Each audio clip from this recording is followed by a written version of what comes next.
Barış səsi. Uşaq qağayılar yatdılar. Ana qağayı hələ layla deyirdi. Ay isə ulduzları ətrafına toplamışdı, ana qağayının laylalarını dinləyirdi. Qağayı yuvası gölün üzərində uzanan ağacın budağında bir qondaq kimi sallanırdı. Bu oyunu günəşin işıqları pozurdu. Sabahın ilk saatlarında yuvadakı son yumurta çatladı. İçindən qanadları mavi, gözəl bir qağayı balası çıxdı.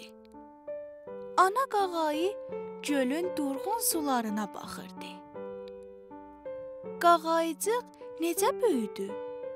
Tülkü ilə necə üzbəüz oldu?